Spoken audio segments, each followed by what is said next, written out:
কোটা যদি রাখতে হয় সেটা প্রতিবন্ধী কোটাই রাখবে, এছাড়া কোনো কোটা না। আর নারী কোটা যদি রাখে তাহলে ভাইদের কোটাও দিতে হবে।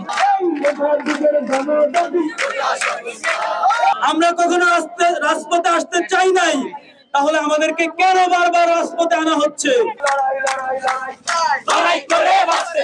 এই আন্দোলনটা আমি যুক্তি মনে করি 100%। 250-টিরও বেশি ডিজাইন অপশন নিয়ে ওয়ালটন স্মার্ট ফ্রিজ, বোঝে আপনার প্রয়োজন।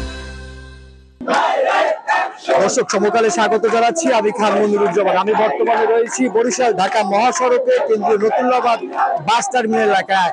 আপনারা দেখতে পাচ্ছেন আমার পিছনে যে একটি আন্দোলন চলছে, এই আন্দোলন কিন্তু যে সরকারি চাকরিতে অযৌক্তিক এবং বৈষম্যমূলক কোটা বাতিলের দাবিতে শিক্ষার্থীরা আন্দোলন করছে। দীর্ঘ প্রায় বেশ কয়েকদিন পর্যন্ত এই আন্দোলন চলমান রয়েছে।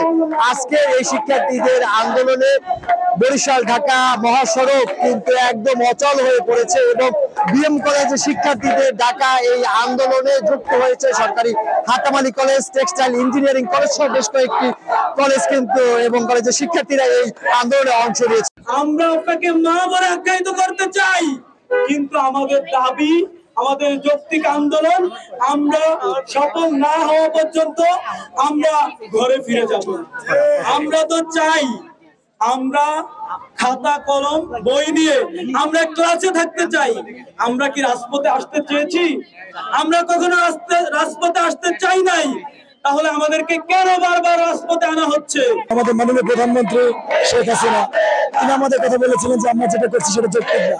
আসলে আমরা আমাদের শিক্ষার্থীদের আমাদের স্বপ্ন থাকে, আপনার সরকারি থাকে, সরকারি চাকরি, যদি সরকারি চাকরিতে আপনার বৈষম্য থাকে, তো যখন এখানে মেধা নির্ভরশীল আপনার চাকরি না থাকে, তখন যখন আমাদের মাথা পিছু আমরা যাই পড়াশোনা করে যখন বসে পড়ি, তো আমরা বুঝি তখন আমাদের কেমন লাগে। আপনি যেটা যে বক্তব্যটা তিনি দিয়েছিলেন, আমি মনে করি তিনি তার বক্তব্যকে সংশোধনের মাধ্যমে তার আসা উচিত।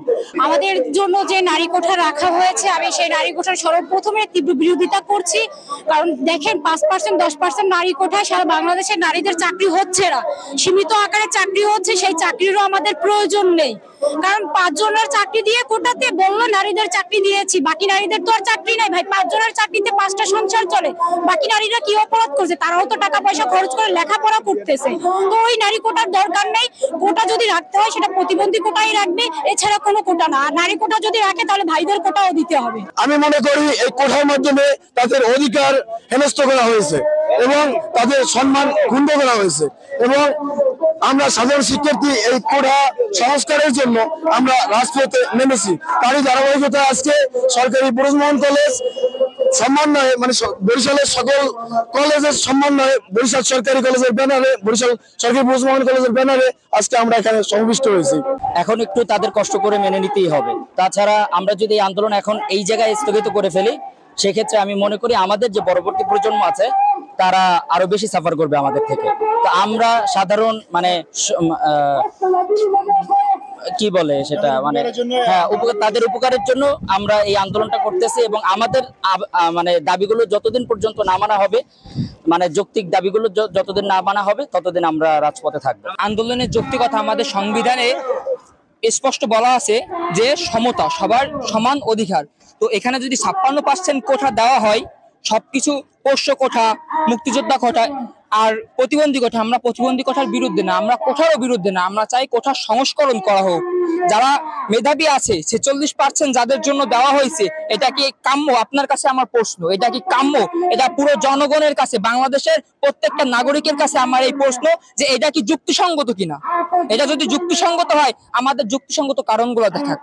আমাদের দাবি, যুক্তিসঙ্গত দাবিগুলো মেনে নেওয়া হোক। মেনে না নেওয়া পর্যন্ত আমাদের আন্দোলন চলমান থাকবে ইনশাআল্লাহ। আমি মনে করি যে এই কোঠা বিরোধী আন্দোলন, এটা শুরুতে সরকার প্রথমে যে আন্দোলনটা হয়েছে সারা বাংলাদেশে, সেখানে এই সরকার কোঠা বিরোধী আন্দোলন সেটা প্রথমে বাদ করেছে, কিন্তু পরবর্তীতে দেখা গেল এখন এই কোঠা বিরোধী আন্দোলন আবার সরকার জাগিয়ে দিচ্ছে। এটা সরকার পরিকল্পিতভাবে করতেছে।